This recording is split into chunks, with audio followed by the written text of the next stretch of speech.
Good morning. It's what I would call Thanksgiving Monday. That's the Monday after Thanksgiving. And it just struck me how grateful that I am, and who and what I'm grateful for, and how that applies to my life. I am on a glory be to God kick. For the first time that it's just been, overwhelming to me. It just bursts out of me. But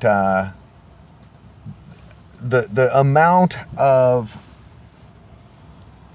Okay, let me just jump around here for a moment. Einstein was a pretty smart guy. Kind of everybody agreed, kind of a pretty smart guy. And one of his sayings was that either everything is a miracle or nothing is.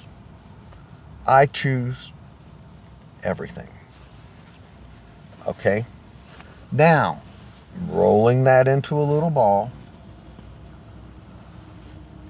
I have every excuse to be just whanned out, including the aches and pains of getting in and trying to dig out ditches around my neighborhood for a big rain that I feel is coming.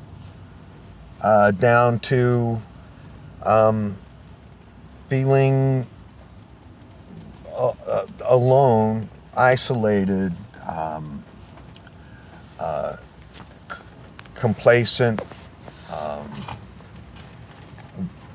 little depressed.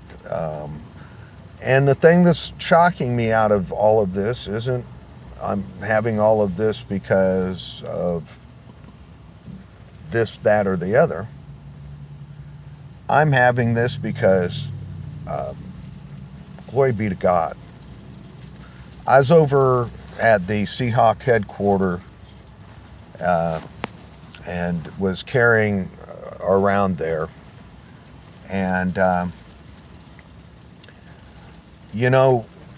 talking about our every day is our championship opportunity. And that Seahawks, we Hawks, talk the talk and walk the walk. And a part of that is staying humble, even when you're a part of heroic acts of God. I say that because I've been with me when I freaked out and would have run the wrong way and everything in the world. Unfortunately, I was alone. Maybe that's why I ran alone, is so I wouldn't run off on somebody if I freaked out. I have done that, though. I ran out on my very best friend and a bunch of good friends when I took LSD and went to a rock concert at the Coliseum. And it was Deep Purple and Rainbow and a bunch of stuff. And I looked at my friends who had given us my wife and I, the spare tickets, and said, "This seems evil to me." And he goes, "Yeah, it is." And I grabbed Sherry's hand and basically pulled her out of there. And I think we had taken 4 or 5 people in our van. No, 3 other people at least. And I drove off and left them.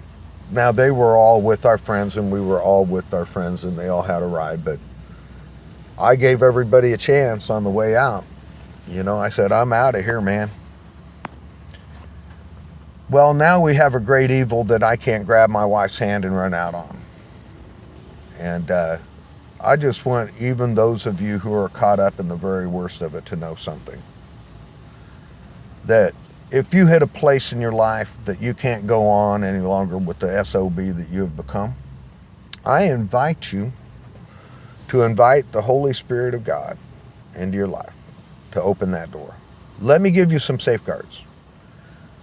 As soon as it happens, the devil comes and takes it away from you if you don't do something to continue the process of bringing that realization in and keeping it clear, while you're going through it.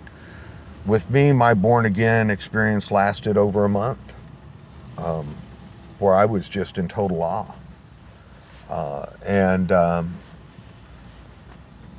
So here I am, I'm at the 5-minute mark, so you know I've got to wrap this up.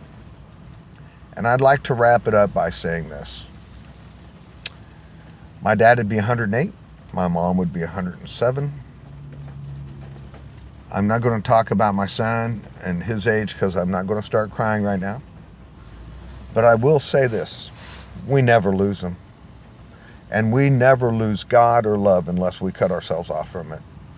Because God has placed that great love and that eternal flame inside of each and every one of us, even those who have done terrible and evil things or thought that they were owned by the devil. And that's a very powerful thought. Our beliefs are very binding and keep us from doing many things. And I try to keep my beliefs down to a very simple formula. I believe in my brother Jesus Christ coming down here and doing an incredible job that my God honored, and that my Holy Spirit within me is seeking to bring the three of us together in my life. That's all I got control over. And be loving to everyone. That when somebody's being evil to you, that's the time to turn on your love light, not turn it off and turn on the world's light, which I've always done. Much love. Never give up. Your life matters, and it just wouldn't be the same without you. When life knocks you down, get back up. Rock on, baby. One wary old man out. Bye.